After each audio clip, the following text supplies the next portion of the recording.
entrevista. Pero ahora vamos a continuar y vamos a presentar a la siguiente invitada, ¿no es cierto, Marci? Así es, así es. Se trata de Claudia Mayón, de Cochabamba. Ella es Senadora, asambleísta, ajá, senadora electa. electa por APB Súmate.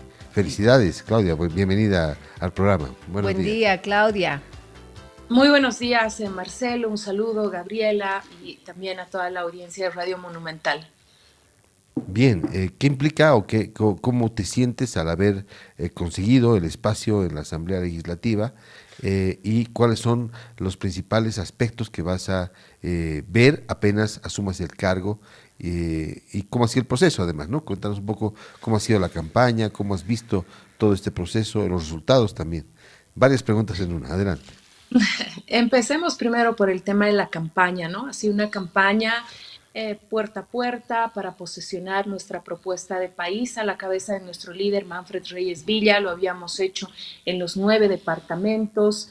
El cariño de la gente, la espontaneidad también nos impulsaba cada día, pero los resultados fueron otros el 17 de agosto, una sorpresa que nosotros con el transcurso de los días vamos asimilándola, de acuerdo también a declaraciones del propio Evo Morales que decía ayer, ¿no?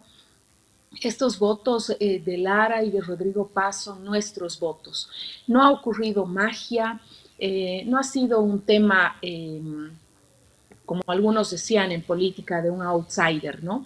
Sino que aquí seguramente ya hubieron conversaciones, acuerdos, etcétera, que se han plasmado en ese voto carretilla, en ese voto corporativo del movimiento al socialismo, y que ahora lo tiene el PDC. El PDC, un taxipartido desde mi punto de vista, no tiene estructura político-partidaria, pero sí ha servido en estos 20 años para prestar, para alquilar, o no sabemos bajo qué condiciones es que partidos como el PDC participan en elecciones cuando no tienen estructura, reitero, partidaria, ¿no? Cuando su directiva está partida, etcétera. Pero sin duda alguna la democracia lo permite y nosotros somos respetuosos de la elección de la población boliviana. Hoy estamos viviendo otro momento. Por primera vez en la historia de Bolivia vamos a ir a un balotaje, a una segunda vuelta, en la que creo que es muy importante que los ciudadanos bolivianos tomemos conciencia del momento que está pasando nuestro país. Crisis económica, no hay dólares, no hay dinero para pagar siquiera el combustible.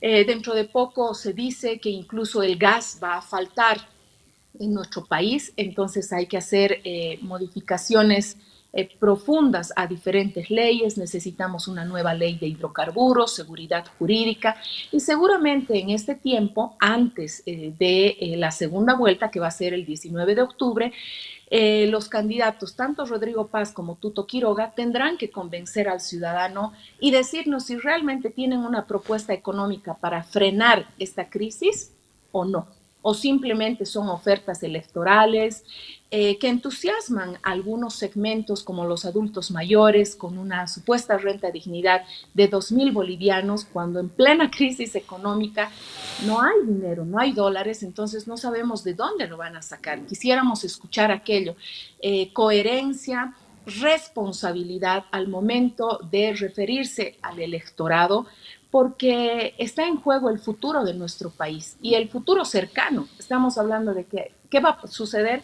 de aquí a 6 meses con nuestra Bolivia. Entonces creo que hay que ser serios, responsables.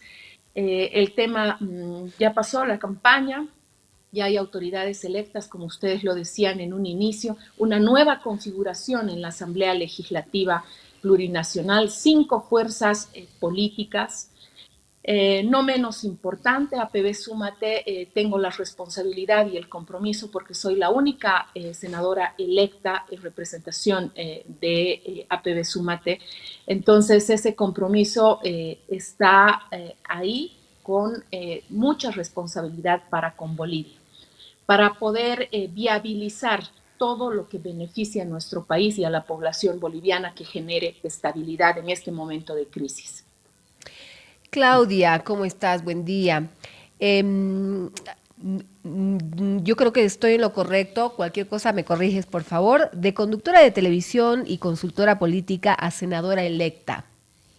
¿Cuál fue el mayor aprendizaje que te marcó este tránsito y cómo vas a llevarlo a cabo? ¿Cuál va a ser la primera ficha que vas a mover para tu, para esto que realmente es tan importante para la sociedad, el nuevo cargo que tú tienes ahora, que definitivamente está marcando mucho tu vida? Bueno, yo ya tuve la experiencia, fui diputada por Unidad Demócrata el año 2015 al 2020. Entonces, tenemos la experiencia de legislar, de fiscalizar. En APB Súmate, soy militante de APB Súmate, un partido muy joven, un proyecto de país, reitero, que lo habíamos trabajado desde hace 4 años con profesionales bolivianos muy comprometidos con nuestro país. El reto ahora es mucho más grande, la responsabilidad es más grande, el agradecimiento siempre a Manfred Reyes Villa por la confianza.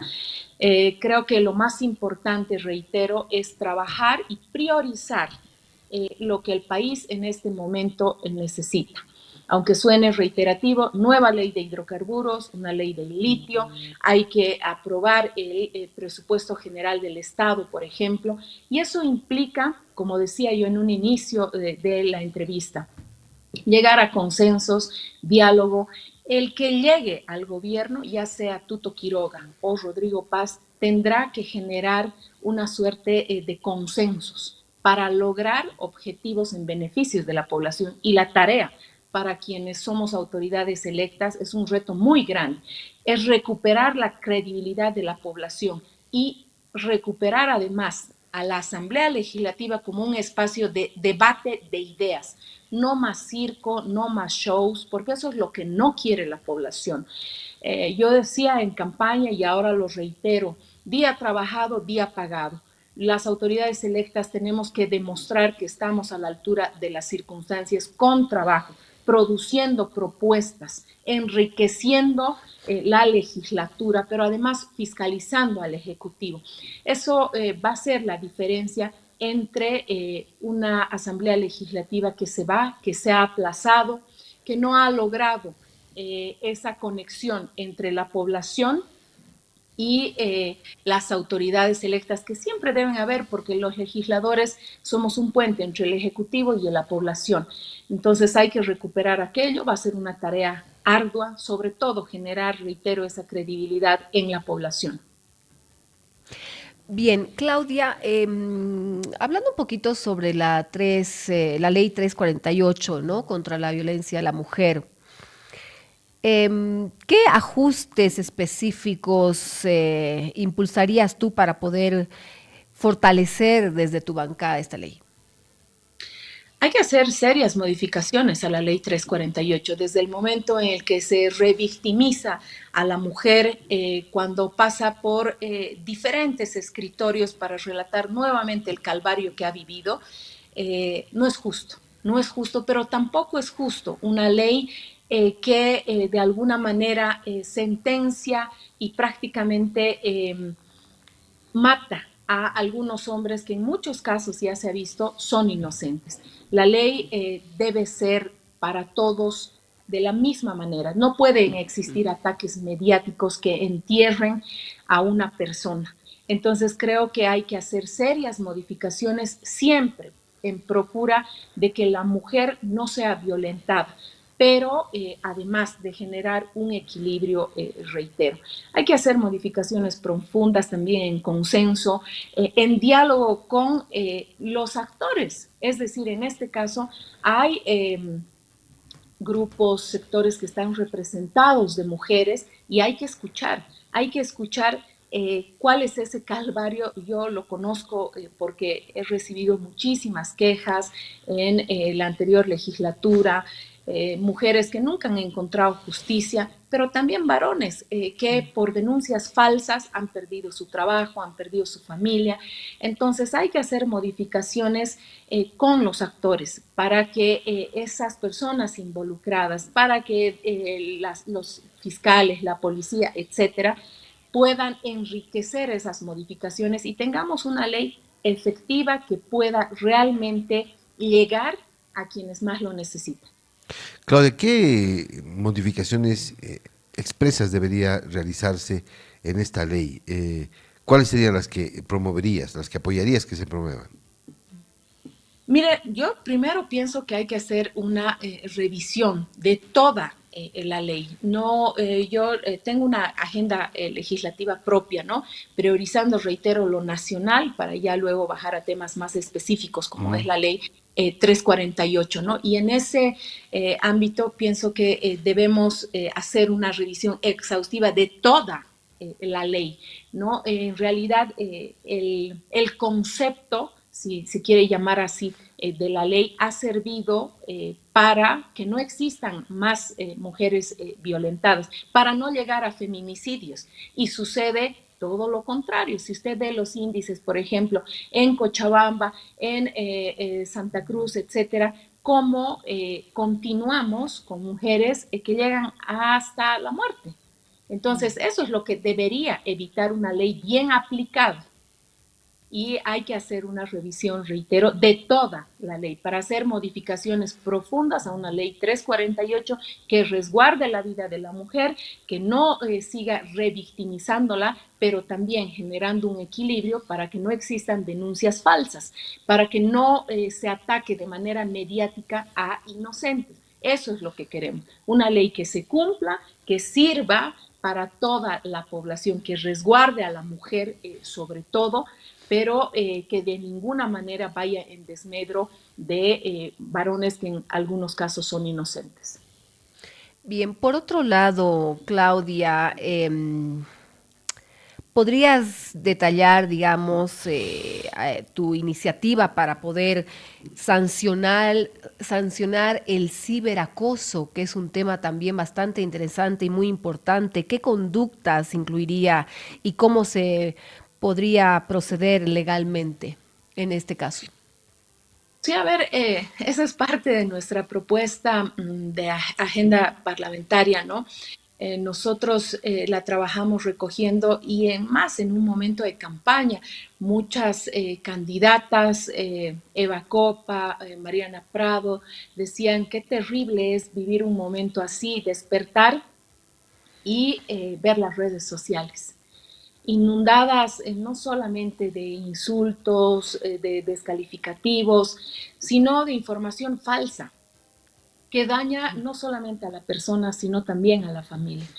Y es momento de que en Bolivia existan sanciones para el ciberacoso. Hay jovencitas de 15 años, de 18 años, que son acosadas, que son extorsionadas porque tienen fotos íntimas, privadas, etcétera. Entonces, debe haber una ley que sancione aquello. Se la debe trabajar también porque no se trata de coartar la libertad de expresión.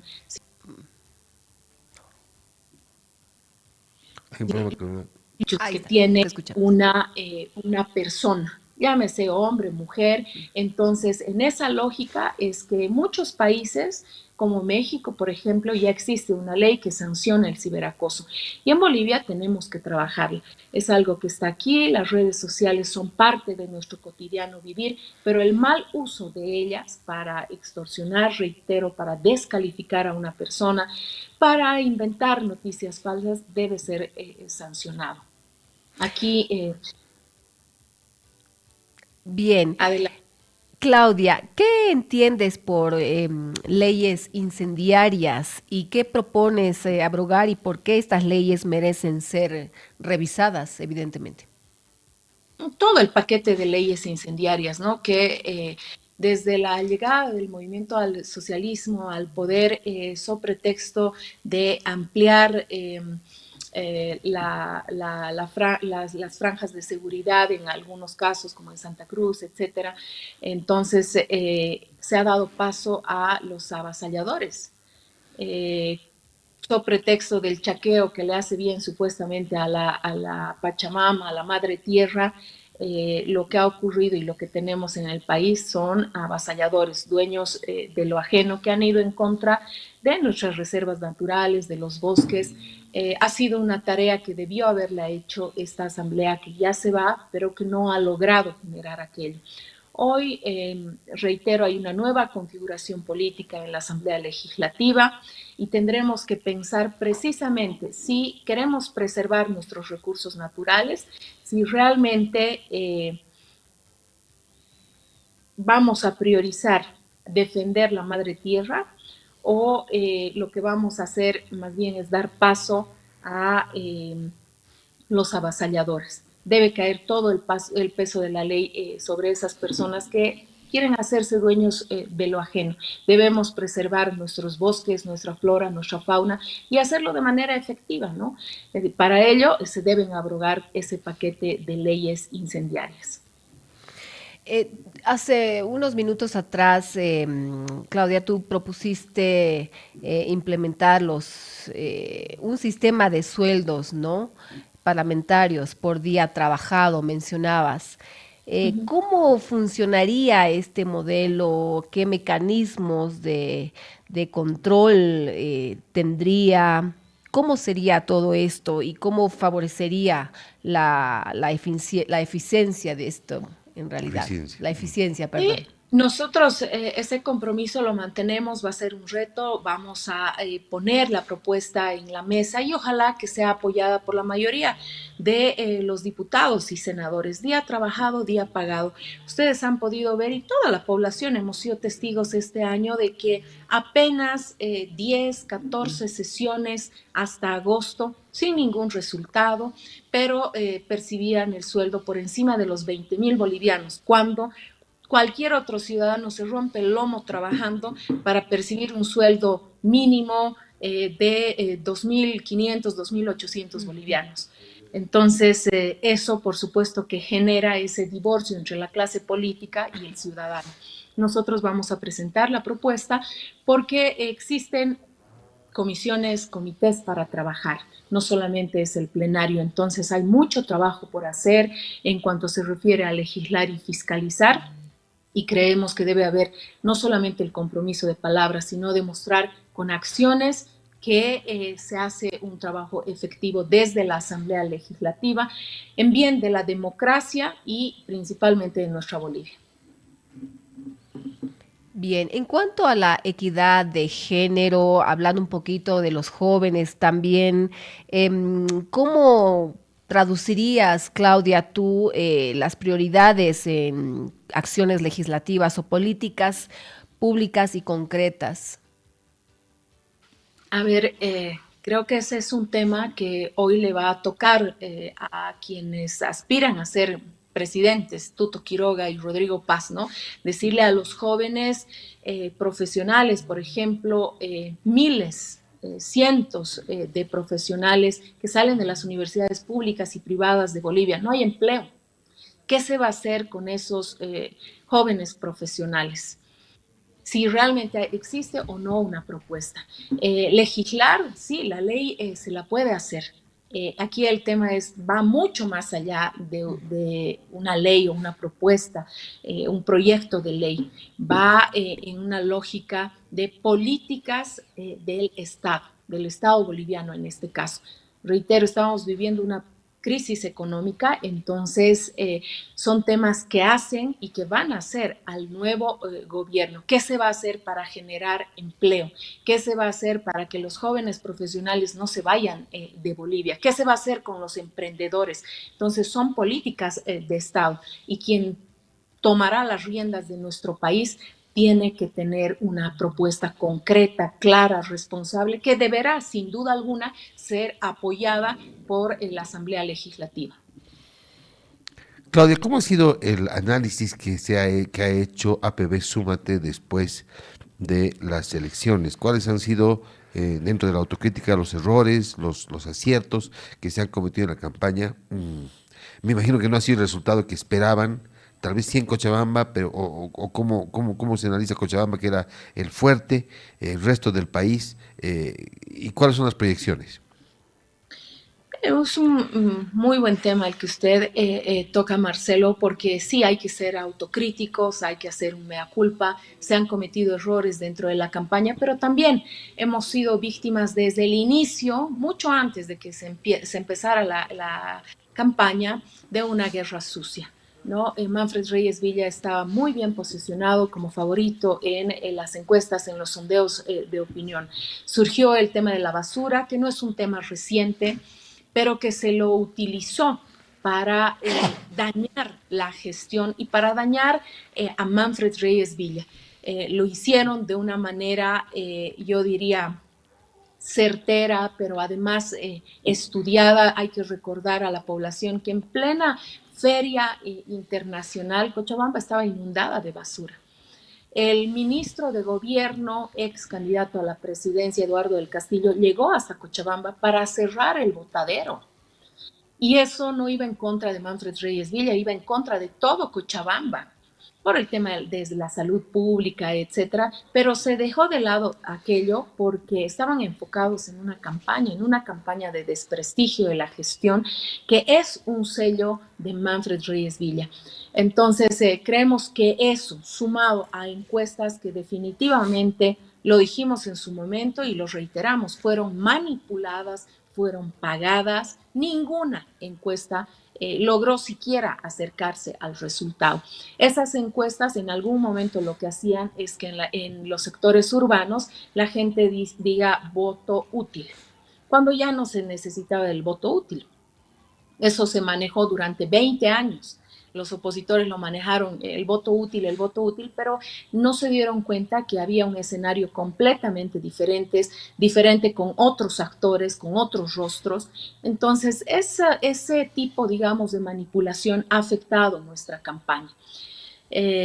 También el hecho de que en Cochabamba, por ejemplo, nosotros hayamos sido, si se quiere, los únicos, muy duros, pero también siguiendo la carrera de nuestro líder Manfred Reyes Villa, el compromiso de cárcel para los violentos, para los que bloquean, nos jugó en contra. Parece que a los bolivianos les gusta la mentira, ¿no?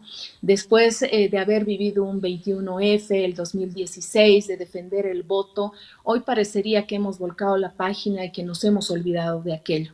Y que no va a haber justicia para quienes vulneraron no solamente nuestro voto, sino para quienes tienen temas pendientes con la justicia. Hay una orden de aprehensión en contra de Evo Morales que no se la ha hecho efectiva y que por las declaraciones de algunos candidatos creemos que tampoco va a ser así.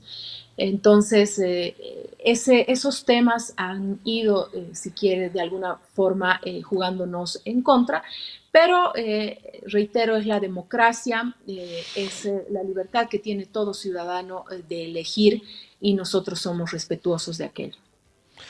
Bien, y dentro del análisis, ¿cuál crees que fue básicamente, porque Manfred Reyes Villa también ha sido agresivo en la campaña? De hecho, quien ha ganado ha sido el que menos agresivo ha sido, ¿no? ¿Será que ese era un mecanismo como para ganar votos? El hecho de no ser agresivo, de ser más conciliador, de tratar de buscar, digamos, eh, sí, consensos y ganar así adeptos. Es que yo creo que discrepo, ¿no? Con que eso de que quien ha sido menos agresivo ha ganado. En realidad, quien era invisible ante los ojos incluso del electorado, hoy ha ganado y va a una segunda vuelta, ¿no? Toto Quiroga trató de ser en una segunda parte de la campaña un poco más light, si se quiere, pero la agresión venía, por ejemplo, de Samuel Doria Medina, con un equipo, con una pauta millonaria en medios de comunicación y en redes sociales. No lo digo yo, ahí están las pruebas. Nosotros teníamos una pauta de 30,000 bolivianos ellos una de 350,000 bolivianos. Entonces, aquí lo que hay que ver es ese voto corporativo que yo decía al inicio de la entrevista y seguramente que el transcurso del tiempo, como analistas políticos, etcétera, podamos entrar mucho más a fondo, ¿no? Hoy las subcentrales, los sindicatos, los movimientos sociales ya no se manejan, no necesitan de reuniones presenciales, para eso está el WhatsApp. Entonces, ha sido un voto corporativo el que ha ayudado, el que ha llevado a la dupla del PDC al puesto en el que hoy se encuentra. Eso es algo innegable. No estoy diciendo que tengan alianzas políticas, pero aquí, sin duda alguna, hay un voto corporativo, hay un voto duro que tenía un color, que tenía un nombre, Evo El MAS, Morales, Evo hoy Morales. ha migrado a otro partido político. O sea, ¿tú crees que ha habido una migración? ¿Es todo y crees en las encuestas o crees que han fallado las encuestas? Definitivamente las encuestas se aplazaron y en el imaginario del ciudadano, claro, nos mostraban un escenario de dos posibilidades, Tuto Quiroga y Samuel Doria Medina. ¿No? Entonces, las encuestas de aquí para adelante habría que ver que el Tribunal Supremo Electoral sea no solo quien supervise las encuestas, sino quien haga las encuestas, porque estamos hablando de dos empresas que han fallado, ya con estas son 3 elecciones que fallan con más del 20%, ni siquiera se han acercado. Entonces, aquello distorsiona de alguna manera, porque claro, el ciudadano siempre va a querer votar a ganador, más aún en nuestro país en el que por este resultado parecería que nos gusta que nos gobierne un caudillo. Rodrigo Paz es invisible frente a su candidato a vicepresidente, frente a la fuerza que ha tenido a través de las redes sociales, del TikTok. Usted dice, ¿no? Un candidato que ha sido agresivo. El señor Lara es recontra agresivo, muestra resentimiento, incluso yo diría que contradicciones en su mismo discurso, empezó de mala manera su alianza con Rodrigo Paz, hablando mal de Rodrigo Paz por las redes sociales, luego dice, no, es que no lo conocía, entonces ahí hay una suerte también que habría que analizarla en otro momento, por supuesto, del peso que se tiene a través de las redes sociales, ¿no? Porque también hemos tenido nosotros, nuestro candidato a vicepresidente, TikToker. Entonces, ¿cuán efectivo es y el peso que tienen redes sociales, las encuestas y la propuesta que tiene cada candidato? Parecería que a la población no le interesa la propuesta, pero sí va como le digo, ¿no? Siguiendo a un caudillo, a un rostro o a un discurso. Claudia, ¿y a quién apoyar? ¿A quién va a apoyar Súmate en este nuevo proceso? Manfred Reyes Villa ha sido muy claro, hemos tenido una reunión y nosotros no vamos a apoyar a ninguna de las candidaturas. Creemos que este es un momento importante en el que la población tendrá que evaluar quién tiene propuesta económica, quién se aleja solamente de las ofertas electorales para decirle al país esto es lo que vamos a hacer para enfrentar la crisis económica. En eso tenemos absoluta claridad, ese va a ser nuestro rol, el apoyar todo lo que beneficia a Bolivia para generar estabilidad económica, que es lo que le hace tanta falta a nuestra Bolivia. Claudia, bajo tu perspectiva, muy aparte de lo que la gente piense, lo que la gente, bueno, cómo vaya a votar la gente y la ciudadanía boliviana, ¿cuál de los dos candidatos crees tú que tiene más posibilidades de ganar esta segunda vuelta? En un inicio todo indicaba que la dupla del PDC, Rodrigo Paz y el capitán Lara, podrían ser quienes ganen la elección. A medida y con el transcurso de los días, creo que hay un desgaste muy prematuro. Si el candidato a vicepresidente, Lara, no controla sus aseveraciones, se va a ir alejando de la población. Hay una clase media, un voto que es muy importante, que escucha, que quiere propuestas, no solamente insultos, no solamente ofertas electorales que definitivamente están alejadas de la realidad. Entonces, eso creo que ha provocado también un nerviosismo al interior de esta dupla. El hecho de que Rodrigo Paz le pida a Tuto Quiroga que se baje y que no participe en la segunda vuelta es algo descabellado. La población quiere escuchar ese debate tan esperado entre dos candidatos. Muchos recién se han enterado que Rodrigo Paz era candidato a la presidencia. Entonces, este es un momento en el que seguramente esa posibilidad le va a permitir al ciudadano boliviano elegir. Claro, ¿cómo ves, cómo te ves en la Asamblea siendo la única senadora de PV Súmate y una de las son seis legisladores, ¿no es cierto? En total que tiene APB Súmate. Así es. ¿Cómo Cinco ves? diputados y una Cinco senadora. diputados y tú la única senadora, ¿no? Sí. ¿Cómo Mira, ves? veo que nuestra tarea va a ser compleja. Ninguno de los partidos, ni el PDC ni Libre, alcanzan a los 2/3 solos. Pero además me preocupa cuando don Samuel Doria Medina, ex candidato, le dice al país: yo apoyo de manera incondicional a Rodrigo Paz, pero por otro lado, algunos de sus candidatos, ya autoridades electas, dicen no. Esas son palabras de él, nosotros tendremos que evaluar. Entonces, ojalá que esto no signifique nuevamente que hayan diputados o que hayan senadores que, como lo hemos vivido y como todavía existe una asamblea, ¿no? Que parecería que por intereses personales o incluso económicos deciden por su voto, ¿no? Entonces no queremos aquello, queremos un escenario realmente de consenso. Nosotros tenemos ese compromiso, es un reto muy grande, pero lo vamos a lograr porque nosotros tenemos esa propuesta de país. Entonces creemos que lo fundamental aquí va a ser priorizar lo urgente para darle soluciones a la población boliviana. Claudia, ¿cómo piensas articular tu acción como senadora dentro del bloque APB Súmate y con otras fuerzas políticas para poder impulsar tus proyectos?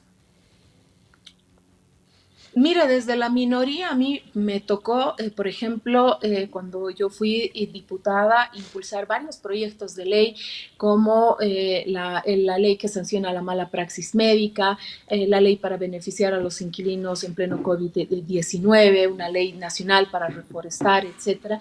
Y lo hacíamos en consenso con otras fuerzas políticas, con los protagonistas, reuniones con los médicos a nivel nacional. Y creo que esa es la forma de legislar, involucrando a los sectores interesados, recogiendo no solamente sus inquietudes, sino también sus propuestas, trabajarlas con ellos. Y de ese modo es que se va a lograr que una propuesta de agenda legislativa se haga realidad.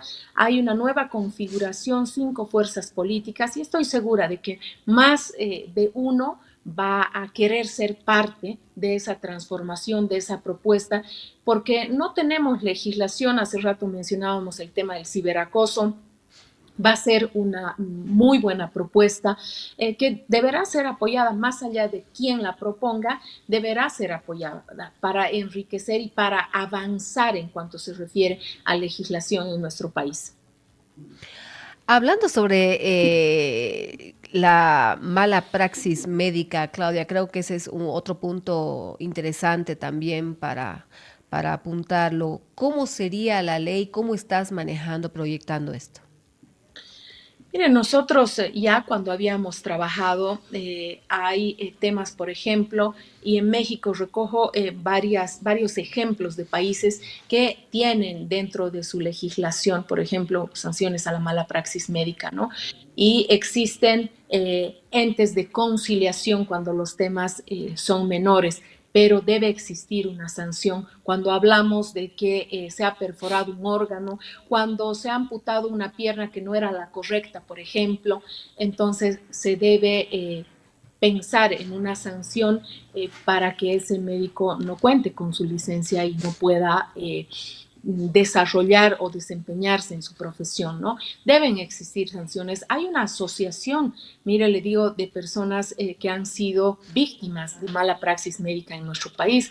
Muchas denuncias de cirujanos supuestamente estéticos que han llevado a la muerte a pacientes, su familia detrás de ellos, algunos que les han dejado tijeras, algodón en medio de una cirugía.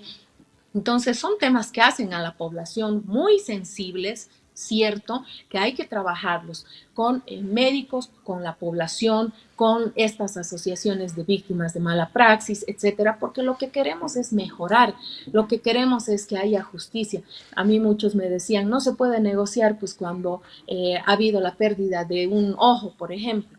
Y claro, no se puede negociar, no se puede conciliar, pero en otros casos en los que de repente por una cirugía estética de nariz, de una rinoplastía, se ha perdido la funcionalidad, etcétera, seguramente que ahí sí se podrá conversar, etcétera, por el bien también del médico, para que el médico desarrolle su profesión con los 5 sentidos. Muchas veces hay descuidos, etcétera. Entonces, lo que se quiere es acercar a la población con los médicos, que realmente exista esa confianza, que no se lucre solamente con la medicina. Hay mucho por hacer en cuanto se refiere a legislación. Bien, hay un mensaje que me gustaría leerte, Claudia, por favor, de René Aguilar Santuste. Dice lo siguiente, otra pregunta, por favor, si bien las reglas se lo permite, la senadora electa considera ético que un candidato no renuncie a su cargo para poder postularse, dice, pues parece que Manfred dijo sí, pierdo igual, sigo siendo alcalde. A ver, más allá, creo que la ética es un tema muy importante, pero más allá de aquello, durante 20 años tuvimos reglas del juego establecidas, donde el presidente no renunció y era presidente.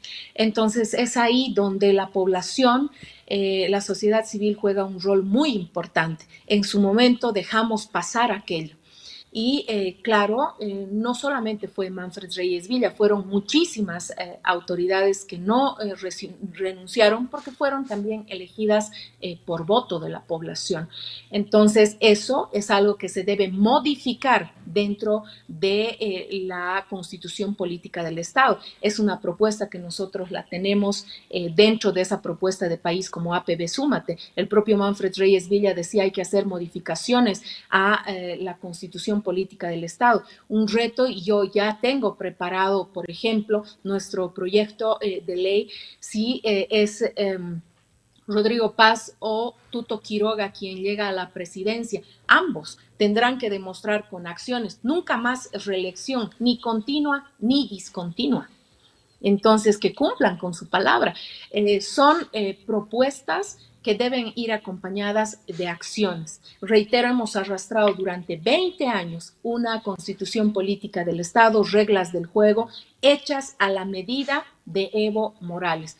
Ahora tenemos la posibilidad de hacer esas modificaciones para que no beneficien a ningún caudillo, a ningún partido político, porque lo que aquí se defiende es la democracia, no a los partidos políticos, no a los caudillos. Otra de las preguntas que nos llegaron, Claudia, es la siguiente. ¿Qué errores se cometieron para obtener este resultado? Creo que el exceso de confianza.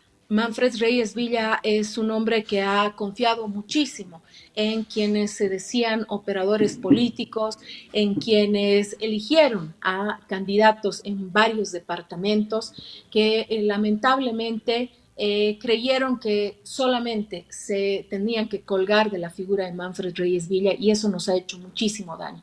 El exceso de confianza de Manfred se plasma en esos resultados, ¿no? En personas que han traicionado esa confianza. Que no trabajaban, que no hacían siquiera campaña política, que no había un compromiso a un partido que es joven, pero con mucha proyección, que tiene propuesta de país. Y esa era la gran diferencia, pero no tuvimos la capacidad de posesionar eso en el electorado. Bien, Claudia, muchísimas gracias una vez más por tu tiempo, gracias por compartir con nosotros en el momento que tú estés aquí en la ciudad de La Paz. Va a ser fantástico tenerte en el programa con un Ya va a cafecito por radicar pronto por delante. acá, la senadora va a Claro, venir, entonces vamos me a tenerla imagino. aquí, ¿no? Para tomar un Muchísimas cafecito. gracias. Agradecida soy yo. Un gusto, Marcelo, Gabriela, que no sea la primera vez, siempre con mucho respeto y compromiso para con la población. Gracias. Un gusto, Gracias. Claudia Mañón, senadora, la única senadora de PP Súmate, que electa. Hay otros 5 diputados que tiene esta tienda política, Así es. que ha definido en los últimos días no apoyar ni a Tuto ni a Rodrigo. Ellos van a mantenerse independientes en ese ámbito, o sea, no deciden no apoyar, y seguramente van a hacer negociaciones tema por tema dentro de la Asamblea. Así que eso es. Mira, son las 9 de la mañana con 47 minutos. Vamos a ir al corte y volvemos enseguida. Me parece. Ahora en Monumental